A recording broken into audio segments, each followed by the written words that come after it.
Hey there, horror fans. Have you ever wondered what lurks in the deepest parts of the ocean?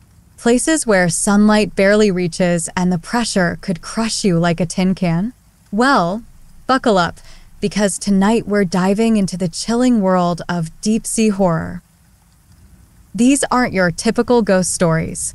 These are terrifying tales straight from the depths, collected from the brave, or maybe slightly crazy, folks over on Reddit. From encounters with the unknown to creatures straight out of nightmares, we're about to explore the darkest corners of the sea. So, grab your headphones, turn out the lights, and get ready to be spooked. Story 1. Posted by Texas Guy. I was diving in a local pond with a group of much more advanced divers, cave divers, than I, just an advanced certification at the time. I am leading the dive, as to get used to pressures and responsibilities of heading the procession, they are mentoring me. It is a Texas puddle, visibility 10 feet max, not too deep, maybe 25 feet. The known horrible visibility makes it impossible to navigate by compass. We follow a line, string, put by other divers. These lines go from one sunken item to another. So, I know I am about to hit a small sunken boat. Don't remember which one. There are a few similar in a row in the same state of decay. So, I am first in the group. I get to the boat and see someone's black army boot sticking out from the inner quarters. Curious thing is, it looks somewhat new, not like items you find on the bottom. Hard to see, too much muck in the water. So, I touch the boot, thinking it is by itself, but it won't lift, like it is attached to something heavy. I put my hand further in and feel the leg, continuing out, pants, the calf, and I see the second leg now. Fuck with a big letter F, right? I turn around and show a sign for the emergency, sent to the group behind me. Everyone has a sour face. No one wants to surface, but it is a rule that if one says up, others in a group must abort. No questions asked. They wanted me to explain with signs why, but what is a diver's sign for a cadaver? I feel like I rush toward the surface, even though trying to stay calm and take time. So, we are on the lake's surface. I have this adrenaline rush. I can't breathe enough. So, I tell them there is a body down there. I see rolling eyes from everyone, once they see I am serious. A fun bunch, right? So, I will describe in detail what I saw. We go down, I don't lead anymore. We make a group search pattern for the line. But once we locate it, we don't know if we should go forward or backwards, as there are a number of boats on the line, and who knows in which the body is in, and how far we drifted while talking. It out on the surface. Well, we found all the boats before finding the original one, of course. So, our customary leader goes into the cabin of the boat and we wait. I'd say he was rather courageous at this point and went right in. Then he emerges from the cloud of muck and tells us all to surface. So, gluing information together from what we learned later on. Turns out the police or some other agency had body recovery training in the same lake the same day. When they went for lunch, they stuffed their fully dressed, anatomically correct rubber doll in one of the sunken boats for a few hours for safekeeping. Well, I died a little that day. Story 2. Posted by Shark Bite. Save someone from drowning while scuba diving. Person had an epileptic seizure at 85 feet of water in a pitch-black cavern that I was diving also. I was hovering above, just watching the flashlights move about when I noticed one flashlight not moving. I swam down and was met with the other diver with no regulator in their mouth, eyes open and just on their knees. The diver's buddy was next to them and in complete shock at what was going on and was not assisting whatsoever. 15 years of diving and instructor training came over me like it was second nature. I thought her regulator just came out, so I popped mine out and offered it to her when I noticed she had done mentally checked out. I popped my second regulator in my mouth and attempted to put my first regulator in her mouth, but her teeth were completely clenched. I then pressed the purged button to get air into her mouth and noticed her cheeks moving, so I knew air was getting in there. That was good enough for me. I then grabbed her under her arm and got the regulator flowing in her mouth and swam to the opening of the cavern and then up over 60 feet to get her to the surface. One on the surface did everything I was trained to do, inflate VC, dumped her weights, got her on her back and started towing to land. As I'm towing her in, she is regurgitating all the water she swallowed and inhaled. It seemed like gallons of water. Got her to land where other divers assisted me in getting all her gear off. She was breathing fine and alive, but in shock for a while, and slowly came around like nothing happened. We were very lucky that we were only 10 minutes into the dive, or for sure, we would have both been bent and spending time in a hyperbaric chamber. The crazy thing is she didn't tell anyone she had epilepsy, and when we later reviewed her consent form, she checked off no to epilepsy. I put myself at risk shooting up to the surface like that, but if I came across that situation again, I would not hesitate to save someone's life. Story 3. Posted by El Herrera. Not my story, but my parents. They like to scuba dive when traveling and have gone several times over the years. Once they visited Mexico and went diving there before I was born. I'm not sure where they were exactly, but my mom was slightly lower down than my dad and looking at the ocean floor. He was looking up and around. My mom had on a gold necklace that was floating in the water around her. It was a sunny day and a fairly shallow dive, so it was sparkling. From my mom's POV, she was going along having a grand OL time looking at the sea critters below, when suddenly my dad grabbed her and started frantically shaking her arm to get her attention. She looked up and a barracuda was directly in front of her, closer than was comfortable and staring intently, scary teeth on full display. It was focused on the shiny necklace and was just hovering there, transfixed. She slowly moved up her hand to cover the necklace, and they slowly and calmly moved away from it, and it took off without bothering them anymore, but still pretty unsettling and taught my mom to be a little more aware of her surroundings when diving. Story 4. Posted by Kite's Call. I dive a lot, several times a week. My area has a lot of theoretically dangerous things: sharks and barracudas, morays and stingrays, blue-ringed octopuses, cone snails, box jellies, siphonophores of all kinds, sea snakes, stonefishes and scorpion fishes, venomous catfish, crown of thorns starfish, and various sea urchins that can hurt you in several different ways, titan triggerfish, and so on and so on. But only one thing has ever got me. Twice. Are you ready? Clownfish. Like Nemo. They are territorial and brave and will get in your face if you're near their anemones. I usually respect their space, but I was distracted watching something else a couple of times, and it turns out they will actually bite if you don't leave their space fast enough. For real though, I don't have particular horror stories, but the scariest moments are probably when I get caught in strong currents and have to crawl on the bottom to fight it, going hand over hand like I'm climbing a horizontal wall.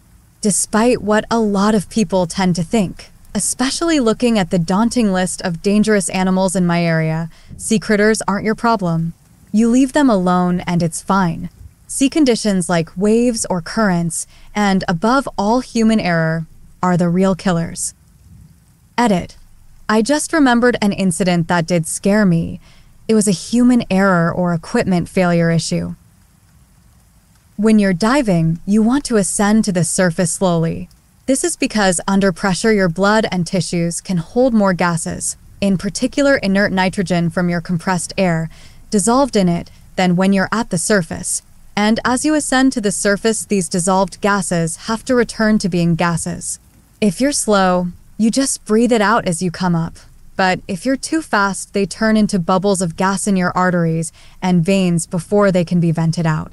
This causes embolisms as well as decompression sickness, the bends.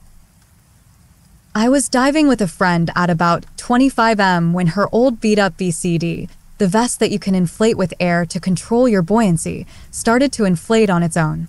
This has happened to me before as well, but I just disconnected the air hose from the BC immediately and carried on, and went on to do about 10 dives with a busted BC that I only inflated manually. She didn't think to do that, or didn't have time to do that. This happened very quickly. I saw that she was having buoyancy control issues. She was upside down kicking to try to stay down, but in the few seconds it took for me to realize how bad the problem was, she was already at the surface. Basically, I quickly glanced around to see if there was a rock I could use to weigh her down, and when I turned back she was gone. I followed her up, but not too quickly, and even so my dive computer was beeping warnings at me. When we met up, I wondered why. She didn't use her dump valve. There is a valve at the bottom of the BC exactly for releasing air when you are feet up, especially since she was experienced and should know how to do that. Then I saw that the string you pulled to open the valve was missing, so it was literally impossible to dump the air when oriented that way. So check your gear before you use it. I was pretty worried that she would come down with the bends, but she was fine. People are often worried that I dive alone a lot, but honestly all of my scariest and most anxious moments were problems occurring with other people. Story 5, posted by One Dumb Diver. Throwaway account, as this story is well known among my circles, and it would be easy to identify me. I grew up in Oz. When I was 15, I took the family boat out and dove the reef myself to clear my head. Mistake number 1. I was down at a depth of about 28 meters when I was only rated for 60 feet. Mistake number 2. Whilst diving, I spotted a 3.5 m mako shark coming right at me. For those who are unaware, makos are basically the cheetahs of the ocean, and they only have 2 speeds: curious, harmless, and lunch, very much harmful. This guy was in lunch mode. So I hovered, as I had been trained to do, as there would be no way for me to outmaneuver it or escape it. Nowadays, we dive with shark shields, which emit electronic pulses that freak the sharks out and keep them away. But back then, what we used was essentially a chainmail sleeve. The idea being that sharks hate the taste of metal, so if you give it your arm, it'll bite down, decide you're gross, and move along. So I wait and it comes, and I do a perfect move to give the beastie my arm. Just before the crunch, however, it occurred to me that I had left my sleeve on my bed. Mistake number 3. I had my kelp knife drawn and stabbed it right as it bit me. It swam off, and I was alive. However, now I had a series of problems. I had huge open gushing wounds on my arm from the bite in open water, and was trailing blood everywhere. Once the shock wears off, you realize that you're in salt water, and salt and open wounds don't feel good. In a panic, I dropped my weight belt and shot up to the surface without any sort of waiting period. Hello, bends. Mistake number 4. Because I hadn't been paying attention to the currents, I was approximately a quarter mile downstream of my boat, which means I had to swim up to it. Mistake number 5. When I got to the boat, I really started to wish I had done as my dad had said and had the comms fixed. Mistake 6. Or that I had upgraded the first aid kit like I had been threatening to do. Mistake 7. So I end up racing back to shore with nothing more than a tourniquet to staunch the bleeding. Long story short, my series of unfortunate self-inflicted events earned me 172 stitches, boatloads of physical therapy because the shark had actually bitten down on my tricep and detached it, and easily identifiable scars on one of my arms for the rest of my life. Oh, and I lost my deceased grandfather's favorite kelp knife that he had left me. Story 6, posted by Cluthazankta. I wear heavy prescription lenses and can't wear contact lenses. Halfway through a week-long live-aboard dive trip, someone dropped a tank on my prescription mask and shattered it. I usually had a second set with me, but could not find them and only brought one because, hey, nothing had ever happened before. I am functionally blind without corrective lenses. I can see colors and that's about it, starting about 5 inches from my face. I was devastated, but decided to go diving anyway, with my husband as my seeing eye diver. I could see my gauges, so I felt reasonably safe. It was among the most amazing 3 days of diving I've ever had. I saw the colors, shapes, and movement. Without being focused on the details, I actually took many of the best underwater photos I'd ever taken. I wasn't worried about focusing on a particular coral or fish. I was looking at the larger color patterns. So it didn't turn out to be the disaster I'd thought it was. Story 7. Posted by Unknown. Not exactly deep, but I was doing my certification dive for my POTI Basic Open Water Diver certification. I was at about 35 feet when my regulators started free-flowing. We'd been taught to put our tongues against the roof of our mouth to still breathe in that scenario, and it worked just fine in the 70-degree pool. Unfortunately, I was in a 40-degree lake, the temperature of which adds a bit of stress and anxiety no matter the depth. I was fine until the tongue technique didn't work and I grabbed my backup regulator. When I tried to clear it of water and breathe from the backup, yet still managed to suck water, I panicked. Thankfully, it being a certification dive and all, there was a dive master with my little group. I signaled an emergency ascent, and he and I shot to the surface. I was in a complete panic like I've never known before or since. I was convinced I was dead. Once we got to the surface, he was smart enough to reach between my flailing arms and inflate my BCD. After a few seconds, he was able to calm me down, but I was unable to complete the dive. Every time my face went under the surface, I started having a panic attack. Eventually, I pushed through.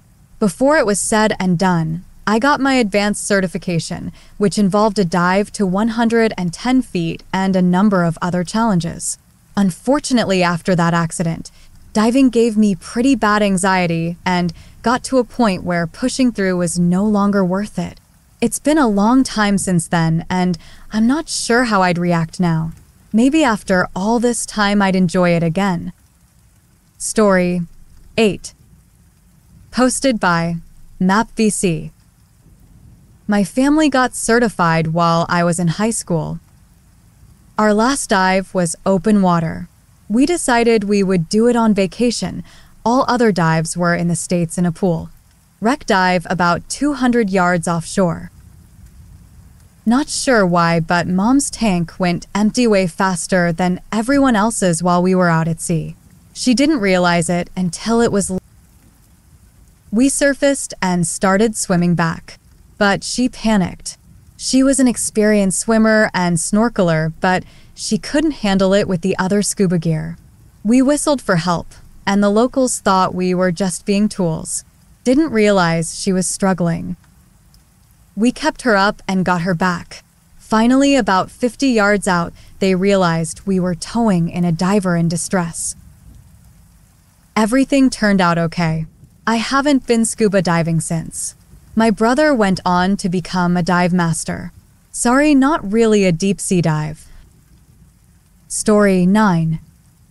Posted by Desert SB. Diving at Gordon Rocks in the Galapagos.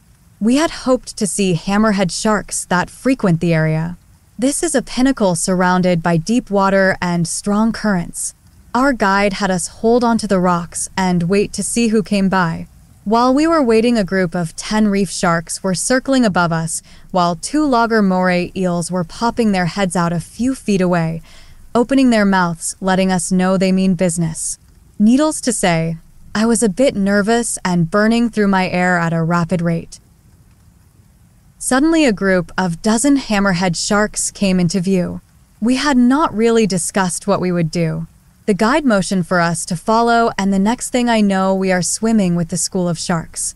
This only lasted a few minutes before they broke away from the group. We began to move into our safety stop zone, where currents were pushing us in different directions when I suddenly ran out of air. You don't get much warning when suddenly there is nothing left. So here I am 15 feet or so underwater, unable to reach my partner's secondary air, being forced to the surface when I should still be chillin'.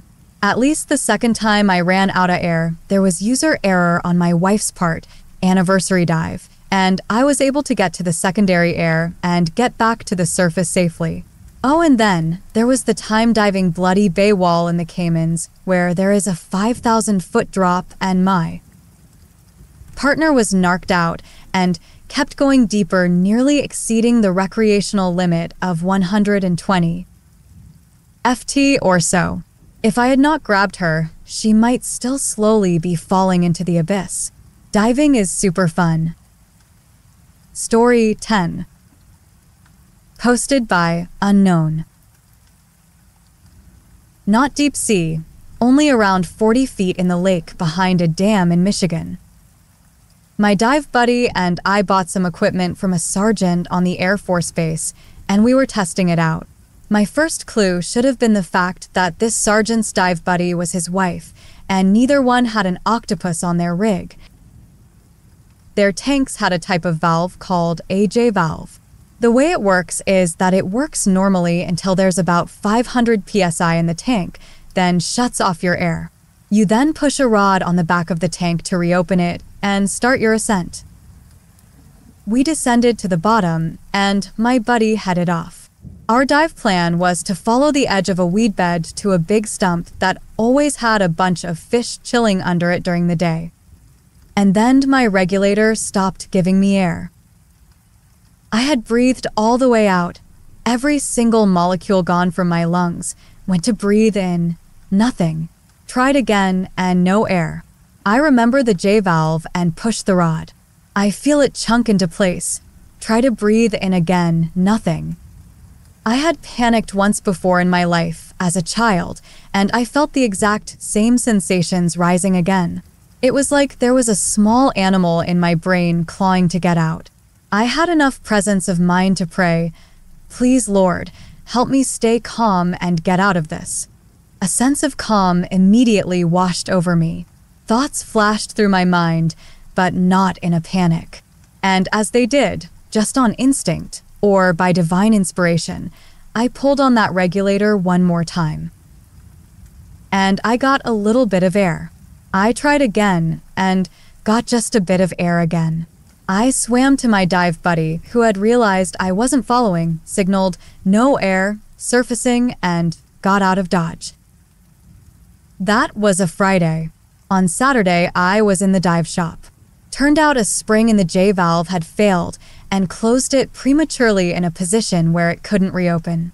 I got a K valve, the kind that's on all the time, installed. Monday, I was in the base exchange ordering octopus regs for me and my buddy. And yeah, I never bought used equipment again. Story 11.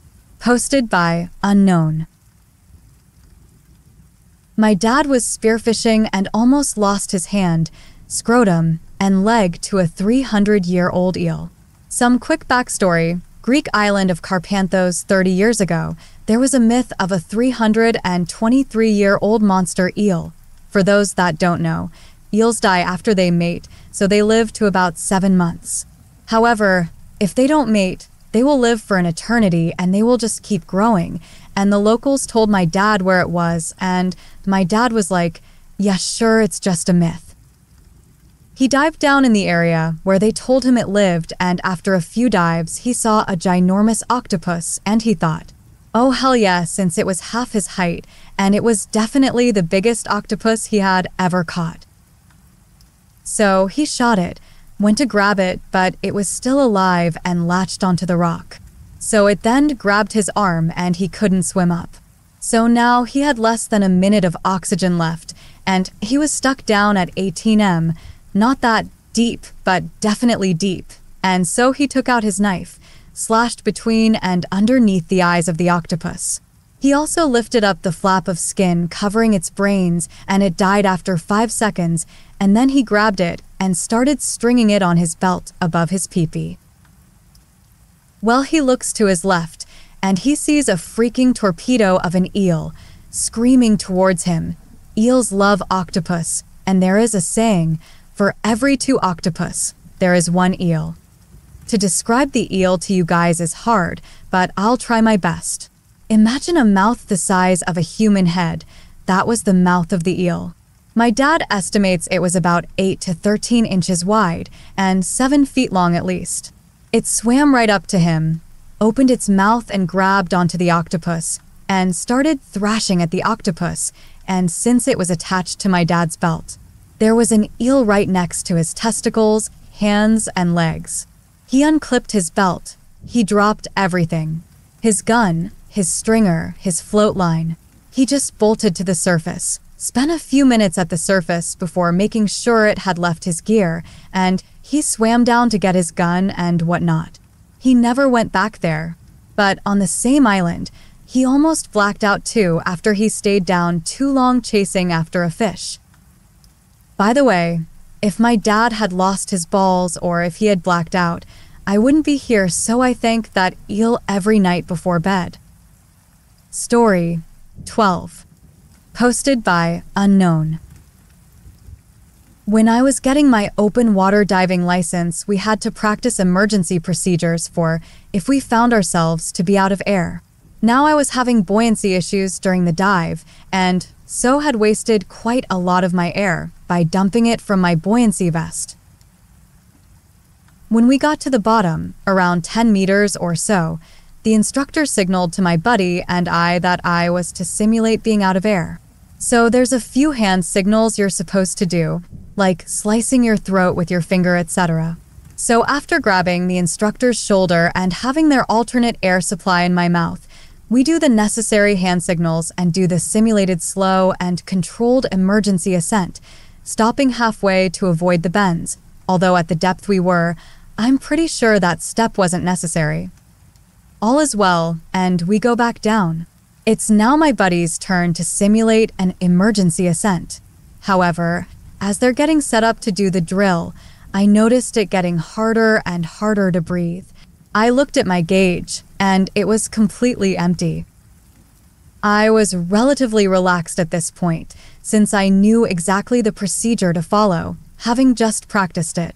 So I'm slicing my finger across my throat at the instructor to indicate I'm out of air, but she wags her finger to say no, slices her own throat, and then points to my buddy. It's not my turn to do the drill, it's my buddy's turn. At this stage, I'm getting no air at all. I start more frantically slicing my throat, which is met with more quizzical expressions and wags of the finger. So I grab my gauge and wave it at the instructor and simultaneously begin to grab their alternate air supply. The instructor then removes her own air supply she's breathing from and shoves it in my mouth, deviating from the procedure. This is when I start to panic a bit. The instructor then, accidentally, it turns out, knocks my goggles off my face, and I'm greeted with icy cold water to the face and zero visibility. I'm really panicking at this point. This is a major deviation from the procedure. I figure something must be drastically wrong for my instructor to knock my goggles off. I grab onto the instructor's shoulder and forgo the remaining hand signals, basically forgetting everything we had literally just practiced, and start kicking hard for the surface. At the surface, it was very choppy, so I got a few mouthfuls of water trying to manually inflate my vest. I've got about a 20-meter swim to the jetty, so head off while the instructor goes back down for my buddy. My buddy, meanwhile, is completely freaking out at the bottom of the ocean. She ends up losing one of her fins. After getting back on the jetty, both my buddy and I sat out of the rest of the day's activities. The instructor went back to collect my goggles and the fin. I hate to think how I would have reacted if I had run out of air 30 seconds later, Me alone down there whilst my buddy and instructor were ascending. I did end up completing the course, but only went diving once after that. I experienced an anxiety attack on my final dive and decided maybe scuba is not for me. Story 13. Posted by Unknown. Wasn't underwater, but on Gili Trawangan, near Bali, I took my rescue diver course. There were daily drills where we had to form a search grid and locate a weight belt with a swimsuit tied to it, going to 30 meters and the teacher messing with our gear, etc. She really got me. She pulled up my mask and hers and started kissing me while sneakily closing the valve on my tank.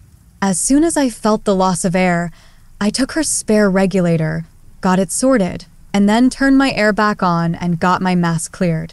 That same dive, we heard fishermen using dynamite to mass kill fish. It sounded like my tank exploded. Just incredible. Anyways, on the day of our final written test, we hear the usual whistle, signifying that it was time to go find a red weight belt or whatever.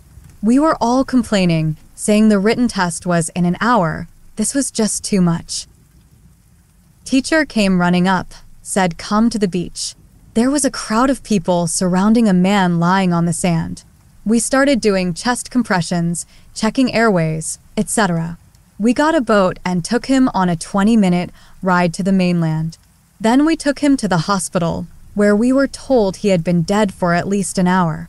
I had been doing mouth-to-mouth with a dead person for almost 20 minutes. Icing on the cake was that they gave me a heating pad and put it on my stomach to deal with the shock. The pad had an electrical short, and I got a hell of a shock. When we got back to the island, the teacher made us take the test, and we all passed. Story 14. Posted by Mario Gnarly.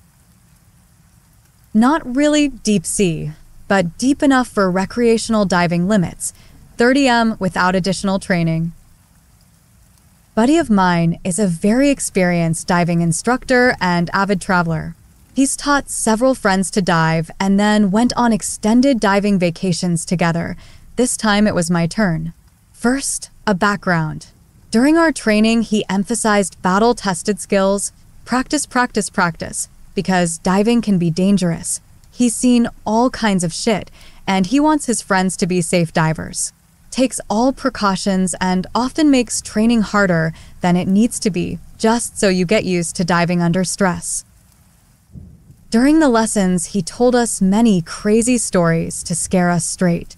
One of them was a situation 80 foot down on a night dive in Asia, somewhere where a box jellyfish that was 10 feet tall was inches away from grabbing one of their group. The risk here is they can sting you badly, get tangled up, but the sting shock usually causes you to clench your jaw, scream, and spit out your regulator, etc., and in bad cases, it can paralyze muscles for a period. Any of those things can cause you to drown. He very carefully did a come hither motion to the diver to get him to swim forward without looking behind him. It worked and they got the fuck out of there. Didn't tell the diver what happened until they got back on the boat. Panic is the enemy underwater. Fast forward to my trip with him. I'm recently certified, feeling pretty confident. We're doing a bunch more dives and training to up my experience. We work up to a deep dive, night dive, wreck dive, all in one. You need additional training to do all three specialties.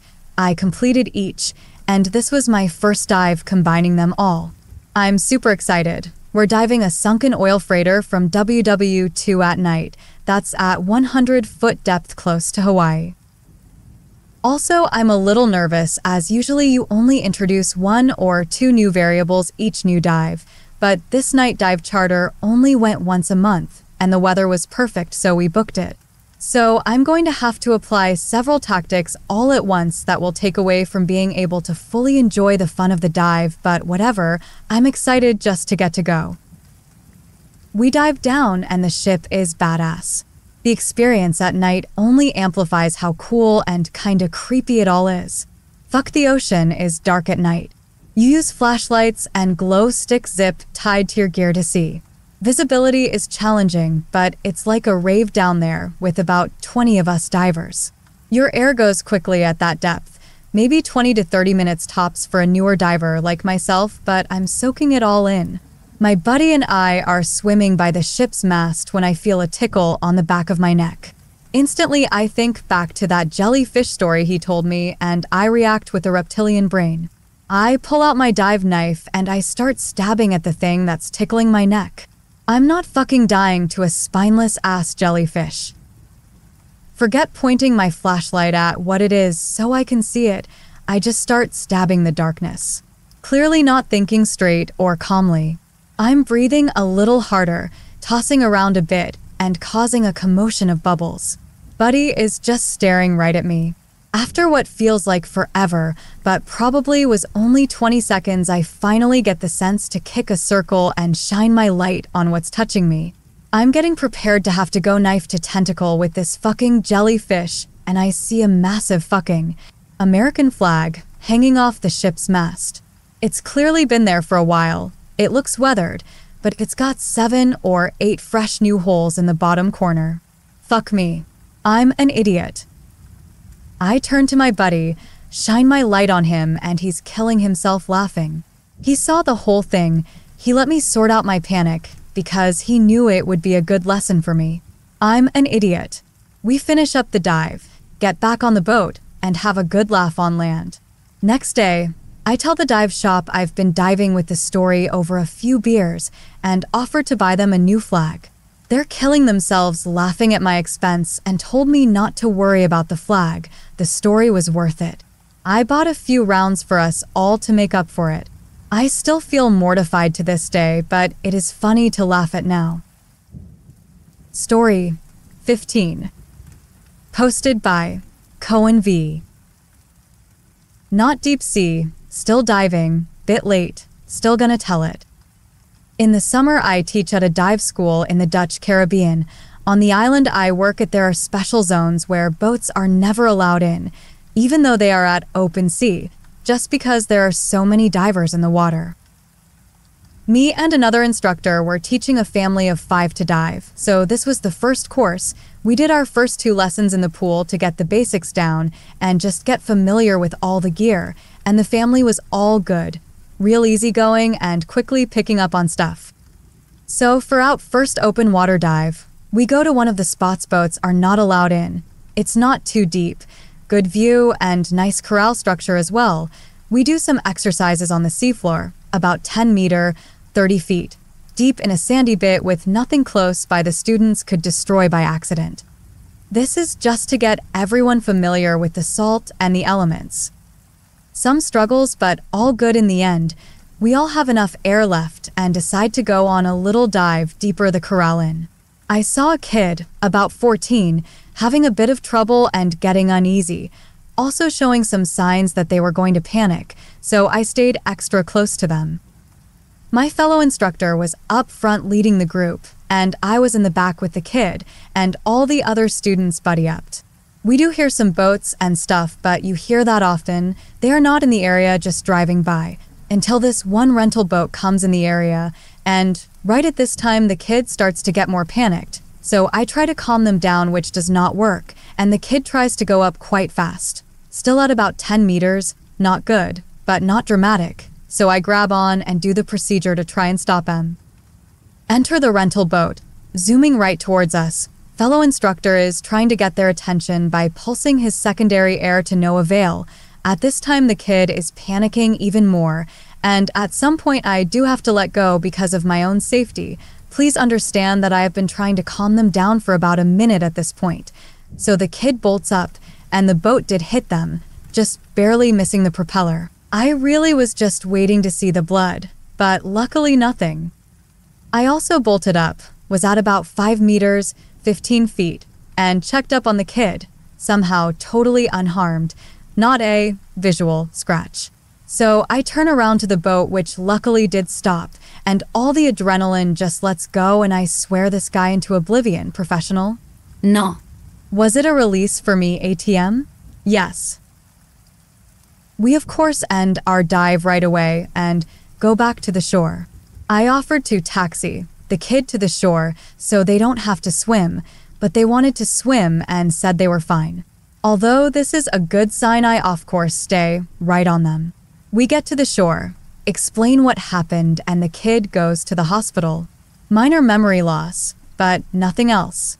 So the kid takes a couple days break and then finishes the course like a champ. What about the rental boat idiots? We have the Dutch military police drive at our shop, not just like officers, but also the detectives and stuff. So we tell them and go to the rental place right away. Only 1 or 2 on the island. Finds the captain of the boat and gives them a couple of strong words of advice, but also the shop owner gets some strong words. Parents didn't want to press charges, so it stays at that. Story 16. Posted by Rabid Dingo.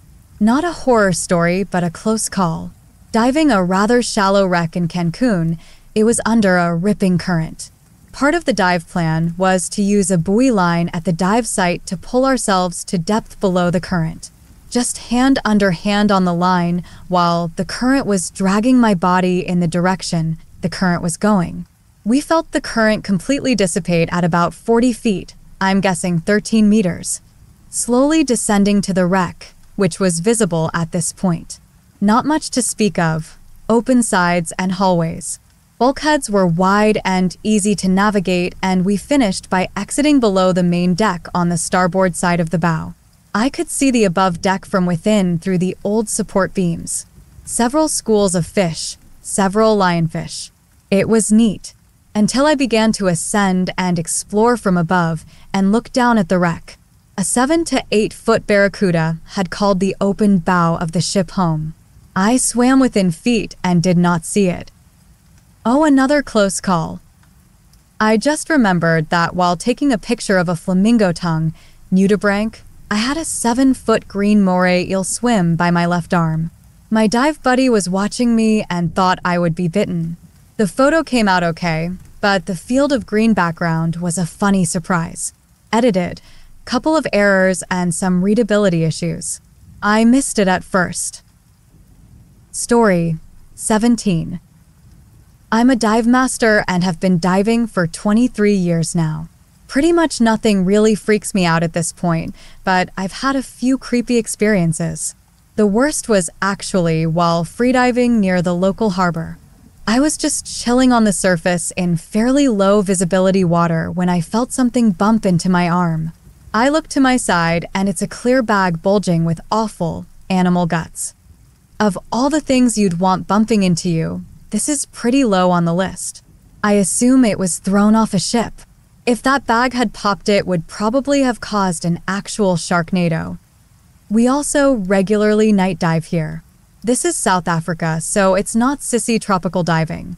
Usually low visibility, strong currents, and most of our dives are fairly deep, about 100 feet. You see some incredibly rare stuff here at night. I was actually on the Discovery Shark Week that just aired with footage of 2 new species that I filmed here at night. But to get to the creepy story, another dive master and I ended up being the only divers one night after several cancellations. So we dropped down to the reef and we were immediately attacked by a shoal of amberjacks. Now amberjacks are a large, strong, fast fish. They were attracted and confused by our lights and proceeded to crash into us like fishy cruise missiles from the darkness. My buddy got hit in the head. I got hit in the chest. I had one literally wiggle under my armpit at one point. As if that wasn't weird enough, on our decompression stop, we had humpback whales extremely close to us. Not in the limited range of our lights, but they were singing so loudly that I could feel my entire chest vibrating. You could just feel they were right there looking at us. Just a creepy dive, especially with only 2 people out in the inky blackness, 3 miles from shore. Story 18. Posted by Granny Meat Curtains. Not me, but a family friend is a coral diver, and a few years ago he went missing at sea. He was diving solo, a big mistake, and failed to surface.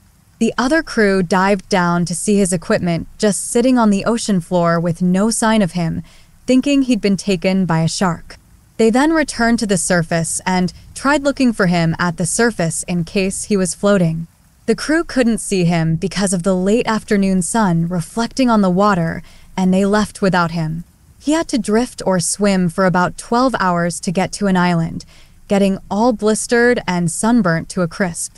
When he washed up on the island in the middle of the night, the villagers thought he was a white ghost, so they were really scared of him.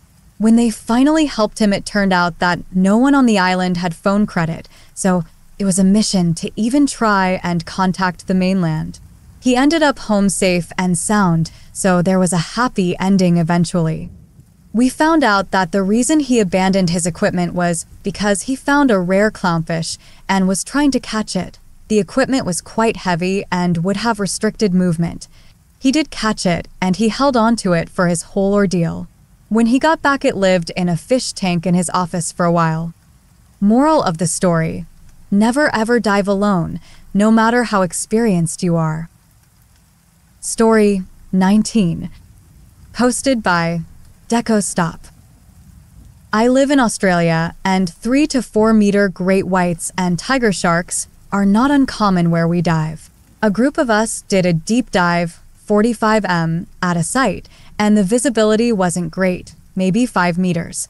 The site is sort of a cave, large underwater cavern with lots of light and multiple large entrances. It can be a hard site to find, so my buddy and I had laid down a line from the anchor to the entrance. At the end of the dive, somehow my buddy and I got separated leaving the cavern. Standard procedure is to search the area for 1 minute and then surface. In our case, we couldn't surface immediately. We had about 20 minutes of decompression to do, sit at 6 meters, and let our body release built-up nitrogen. The line is nowhere to be found, and I'm a bit disoriented from searching, but it's time to surface. My decompression time is racking up. I use my compass to get roughly in the direction of the boat, but because the vis is crap, I have to be pretty dang accurate if I hope to find the boat or anchor line. I'm worried that if I don't find the boat, I'm going to have to float in the current for 20 minutes. This means I have to send up a surface buoy and hope the boat sees it and can send the tender boat to follow me. As I'm coming up, I see the line, and my buddy is coming up too. We both check we're okay and start our decompression. I'm a bit on edge at this point, but feeling better. Then I see a shape off in the distance. It's sort of white, sort of gray, and moving against the current. First thought is that it's changing light. We're closer to the surface now, or shadows from the dive boat. I see it again and realize it's definitely not a shadow, and it's big. I've had sharks circle me before on dives. Mostly they're just curious. If they drop their fins or get twitchy, then I'd worry. This one felt different though. All I could think was, fuck, that's a big white. This was also perfect conditions for them to hunt in. Cold water, snapper were running that time of year, and low visibility. We move up the line a bit for our next decompression stop, and the visibility gets a little better. Then I see it again. It's an 8M minke whale. Their pectoral fins have this splash of white, and that's what I kept seeing go by.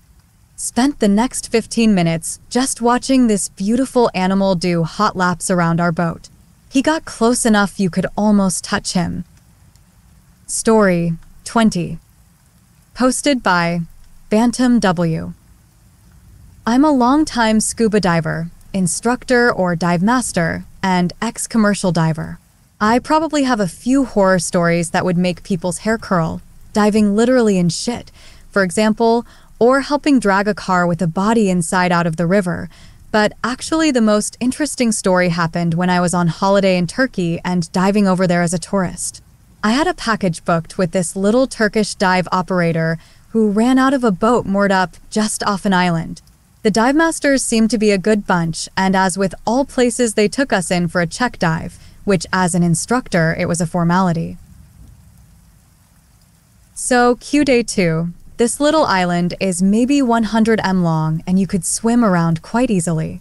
It provides shelter in the lee of the island, where the large dive boat is moored up. To get to the dive boat, a small tender picks you up from the beach, and we drive across a lagoon. So far, so good. We get kicked up on the main boat, and then the little tender takes us to a dive site with everything on except fins, mask, and so forth. So we're motoring along, but there's 6 of us sat in this little tender plus the skipper. We get out of the safety of the island's shelter, and the sea starts getting choppy. We motor on, but progressively something seems to be happening with the boat. Waves are swamping the front and the water's not coming out. The bilge isn't working. The boat progressively starts to get a little lower in the water. We're maybe 500 yards from the main boat now. I instinctively grab my fins. I know what is about to happen and shout at my buddy, "Grab your stuff," which he does. And then the rest follow suit. The engine starts to splutter. I grab my mask and put it on. This boat is sinking fast. 10 seconds later, the skipper jumps off the boat as it finally just succumbs to the waves and it disappears under the water, leaving the divers floating with inflated BCDs and the boat slowly sinking to the bottom 10 underneath us. My commercial diver kicks in. I say to the skipper, swim back to the boat and ask the captain to send the other tender and some BCDs on it. I knew he didn't have any lift bags. We'll go down and dive it, and I'll attach an SMB to it so we know where it is. Come back and meet me. He nodded and swam off, and the other dive master went off and divided with the group while I, as a customer here, and my buddy dived the wreck of the tender we had just been on. I dropped down to the tender, which was leaking fuel, and thankfully sat upright in the seagrass at around 10 I sent up my SMB, safety sausage, and tied it to one of the boards on the deck of the tender. Once we saw the other tender reappear a few minutes later, I slowly ascended with my buddy. We grabbed the BCDs off the chap, and thankfully I had my dry suit hose attached to my regulator. It was my gear. So we took 4 BCDs down and strategically clipped them off to different parts of the boat. I then, thankfully the same connector, used my dry suit hose to inflate them one at a time, and slowly the boat lifted off the grass and made its way to the surface. We tied a rope to the bow, and the other tender towed it back to the main boat. Thankfully, I had enough gas left where my buddy and I finished the dive by swimming back to the main dive boat underwater. Suffice to say, I had a few more dives with them, including an amazing night dive experience where the whole sea was fluorescent and I didn't pay for anything on that trip. They offered me a job. I declined. Story 21. Posted by Cold Notion.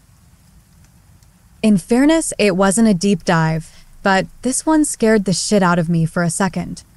My dive buddy and I were setting up at this old flooded quarry that's become a popular dive spot. The company that owns it has set up a bunch of floating platforms, which are suspended underwater by ropes tying them to buoys on the surface. Each of those buoys is rated to hold over 100 pounds. Remember that.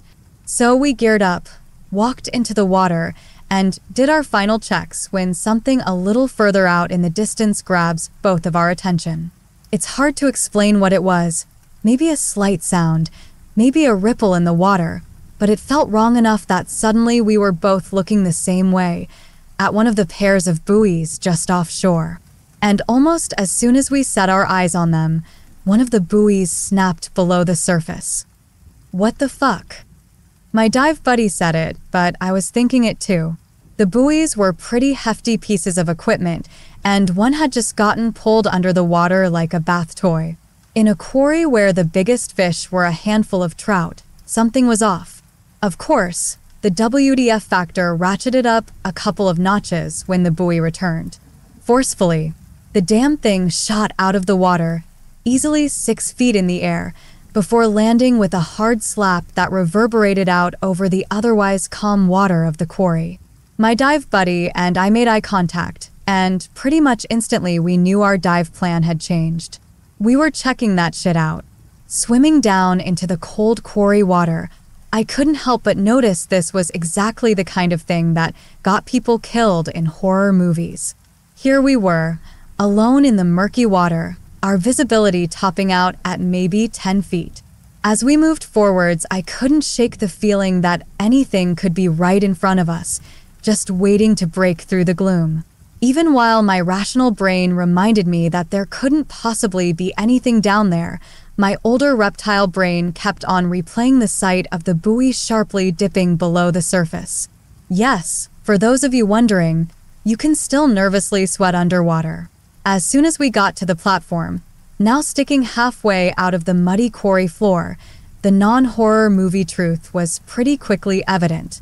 One of the two ropes attaching the buoys to the platform had snapped, and the remaining buoy alone wasn't strong enough to hold the weight. It had been pulled under, but still fighting hard to return to the surface. At some point during the platform's descent, buoyancy won a fight against gravity, and the trapped buoy broke free from its tie as well, sending it rocketing back above the surface. At the end of the day, it was totally logical. I still blame Cthulhu though. Story 22. Posted by Voyeurism Bot. The closest I've ever come to disaster on a dive was due to a miscommunication between myself and the dive master. The dive master explained that, once we were nearing the end of our dive, he would inflate a buoy on a tether that he could pull along with him. Once a diver hit 500 psi worth of air, we were to signal him that we were ascend along the tether to a depth of 20 feet, wait 2 minutes to acclimate to the pressure difference, and ascend the rest of the way to the buoy at the surface where the boat would know to pick us up. Pretty standard dive procedure. So, I start my dive with about 3,000 psi in the air. After about 45 to 50 minutes of diving, I'm at about 500 psi, so I swim over to the dive master and signal that I'm about to ascend by giving him a thumbs up. But then he gives me a thumbs down, the signal to descend, and he starts swimming away from me. I found out afterward that he just wanted me to descend for a second so that he could swim away a bit so that I wouldn't ascend directly into the tether and get tangled up. But what I saw was the dive master give the signal for me to descend and continue swimming. So I figured I guess he doesn't want me to ascend. I guess he wants me to keep following him. So I just carry on with the dive, with 500 psi worth air left. Then 400, then 300, then 200. And with 200 psi of air remaining, I thought to myself, no way, this isn't right. I should check in with the dive master again. So I swim up to him, point at my air gauge, and hold up 2 fingers, indicating I'm at 200 psi left. He didn't even give me the standard thumbs up signal to ascend. He just started furiously gesturing towards the surface. Obviously, everything turned out fine because I'm still here to write about it. I had enough air to do a 2-minute safety stop at 20 feet and then ascend safe and sound. But just barely. And so far, that has been the only time I've felt in danger on a dive. Knock on wood. And I can't fucking wait for the pandemic to pass so that I can go on my next dive trip.